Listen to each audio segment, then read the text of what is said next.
लूका अध्याय 16। चालाक भंडारी। यीशुअ पंहिंजे चेलनि खे इहो बि मिसाल ॾेई चयईं, कंहिं शाहूकार जो हिकु भंडारी हुयो। कुझु माण्हुनि उन शाहूकार खे अची ॿुधायो कि तुंहिंजो हे भंडारी तुंहिंजी दौलत खे ग़लति तरीक़े सां उॾाए रहियो आहे। इन ते उन शाहूकार पंहिंजे भंडारीअ खे सॾु करे पुछियईंसि, इहो मां तुंहिंजे बारे में छा थो ॿुधां? पंहिंजे भंडारीपन जो हिसाब किताब ॾे, छो कि अॻियां खां तूं मुंहिंजो भंडारी न रहंदे। तॾहिं उहो भंडारी पंहिंजे दिलि में चवणु लॻो, मुंहिंजो मालिक मूंखे भंडारीपन जे पद तां कढी रहियो आहे, सो हाणे मां छा कंदुमि? छो कि कोई बि कड़ी महिनत जो कमु त मां करे न सघंदुमि ऐं भीख पिनण में त मूंखे लॼ ईंदी।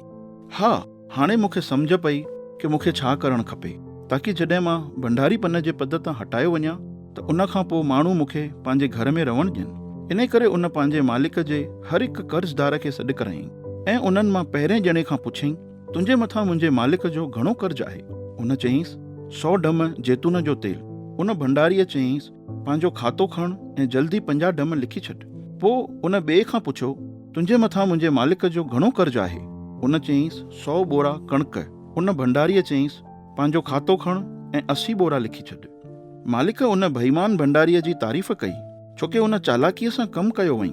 इहो सच आहे कि हिन ज़माने जा माण्हू लेन देन जे मामले में परमेश्वर जे राज जे माण्हुनि खां वधीक चालाक आहिनि। इन करे मां तव्हांखे चवां थो, इन सांसारिक धन सां पंहिंजे लाइ दोस्त ठाहियो, छोकी जॾहिं तव्हां इन संसार खे छॾे वेंदव त इहा दौलत तव्हांजे कंहिं बि कम जी न रहंदी। तॾहिं इहे ई दोस्त तव्हांजो अनंत घर में स्वागत कंदा। जेको नंढियुनि खां नंढियुनि ॻाल्हियुनि में ईमानदार आहे, उहो अहम ॻाल्हियुनि में बि ईमानदार रहंदो, ऐं जेको नंढियुनि खां नंढियुनि ॻाल्हियुनि में बेईमान आहे, उहो अहम ॻाल्हियुनि में बि बेईमान रहंदो। अगरि तव्हां सांसारिक धन सां ईमानदार कोन आहियो त तव्हांखे सचो धन परमेश्वर छो सौंपींदो? ऐं अगरि तव्हां पराए जे धन सां ईमानदार कोन आहियो त जेको तव्हांजो आहे उहो तव्हांखे केरु छो ॾींदो? इहो मुमकिन कोन्हे कि कोई बि दास हिक ई वक़्त ते ॿिनि अलॻि अलॻि स्वामियुनि जी सेवा करे सघे, छोकी उहो हिक सां प्रेम ऐं ॿिए सां नफ़रत कंदो, या हिक सां वफ़ादारी कंदो ऐं ॿिए खे तुच्छ सम्झंदो। तव्हां परमेश्वर ऐं धन ॿिन्हिनि जी सेवा नथा करे सघो। यीशुअ जा कुझु उपदेश। जॾहिं फरीसियुनि इहो ॿुधो त उहे यीशुअ जी ठठोली करण लॻा, छोकी उहे पैसनि सां ॾाढो प्यार कंदा हुआ। इन ते यीशुअ उन्हनि खे चयईं, तव्हां माण्हुनि जे साम्हूं धर्मी थियण जो ढोंग था कयो, पर परमेश्वर खे तव्हांजे दिलि जे बारे में ख़बर आहे, छोकी जेको बि माण्हुनि जी नज़र में अहम आहे, उहो सभु परमेश्वर जे नज़र में बेकार आहे। यूहन्ना बपतिस्मा ॾियण वारे जे अचण ताईं मूसा जा नियम ऐं भविष्यवक्ताउनि जी किताबुनि जी सिख्या ई माण्हुनि जे लाइ अॻुवाई हुई, पर यूहन्ना बपतिस्मा ॾियण वारे जे अचण खां पोइ परमेश्वर जे राज्य जी ख़ुशख़बरी ॿुधाई थी वञे, ऐं सभु उन में दाख़िल थियण जे लाइ ॾाढी महिनत करे रहिया आहिनि। आसमान ऐं धरती ख़तमु थी सघंदा आहिनि, पर परमेश्वर जे वचन मां कुझु बि बदिलियो न वेंदो। जेको बि माण्हू पंहिंजी ज़ाल खे तलाक ॾेई ॿी स्त्रीअ सां शादी थो करे, उहो उन पहिरीं स्त्रीअ जे ख़िलाफ़ व्यभिचार थो करे, ऐं कोई बि उन तलाक ॾिनल स्त्रीअ सां शादी थो करे त उहो बि व्यभिचार थो करे। शाहूकार माण्हू ऐं लाज़र। हिकु शाहूकार माण्हू हो। उहो ॾाढा क़ीमती कपिड़ा पाईंदो हो ऐं सदाईं ऐशो आराम सां रहंदो हो। उन जे घर जे दरवाजे ते कुझु माण्हू लाज़र नाले जे हिकु कंगाल खे, जंहिंजो शरीर फटनि सां भरियल हो, छॾे वेंदा हुआ। लाज़र उन शाहूकार जे मेज़ तां बचियल ऐं किरियल टुकड़नि सां ई पंहिंजो पेट भरण जे लाइ तरसंदो हुयो। उन जी हालत अहिड़ी हुई कि कुता बि अची करे संदसि जे फटनि खे चटींदा हुआ। ईअं थियो कि उहो कंगाल मरी वियो ऐं स्वर्गदूतनि उन जी आत्मा खे खणी वञी अब्राहम जे पासे में विहारियो, ऐं उहो शाहूकार बि मरी वियो ऐं दफ़नायो वियो।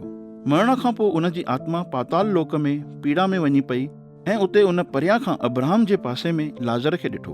तॾहिं उन शाहूकार अब्राहम खे वॾे आवाज़ सां पुकारे करे चयो, हे पिता अब्राहम, मुंहिंजे मथां दया करे लाज़र खे हिते मोकिलेसि, ताकि उहो पंहिंजी आङुर जी चोटीअ खे पाणीअ में ॿोरे करे मुंहिंजी ॼिभ खे थधो करे, छोकी मां इन ज्वाला में ॾाढो तड़पां पियो थो। इन ते अब्राहम उन खे चयो, हे पुट, यादि कर, तूं पंहिंजे जीवन में सदाईं ऐशो आराम सां रहियो आहीं, ऐं लाज़र सदाईं पीड़ाउनि ऐं तकलीफ़ुनि में रहियो आहे, पर हाणे उहो हिते शांतीअ में आहे ऐं तूं उते पीड़ा में तड़पीं पियो थो। इन जे अलावा असांजे ऐं तुंहिंजे विच में हिकु ॾाढी वॾी खाई रखी वई आहे, ताकि जेको हितां खां उन पार वञणु चाहे उहो न वञी सघे, ऐं न ई कोई बि उतां खां हिते असां वटि अची सघे। इन ते उन अब्राहम खे चयो, हे पिता, मां तोखे मिनथू थो कयां कि तूं लाज़र खे मुंहिंजे परिवार ॾे मोकिलिस, ताकि उहो वञी मुंहिंजे पंजनि ई भाउरनि खे चिताए किथे ईअं न थिए कि उहे बि इन पीड़ा जी जॻहि में अची पवनि। इन ते अब्राहम उनखे चयो, उन्हनि वटि त मूसा ऐं भविष्य वक्ताउनि जी लिखियल किताबूं आहिनि, उहे उन्हनि खे पढ़ी वठनि। पर उन अब्राहम खे चयो, न पिता अब्राहम, जेकॾहिं मुअलनि मां कोई उन्हनि वटि वेंदो त उहे पापनि मां तौबा कंदा। इन ते अब्राहम उनखे चयो, जॾहिं उहे मूसा ऐं भविष्य वक्ताउनि जी नथा ॿुधनि त अगरि मुअलनि मां कोई जीअरो बि थी करे उन्हनि खे वञी ॿुधाईंदो त उहे उन जी बि न ॿुधंदा।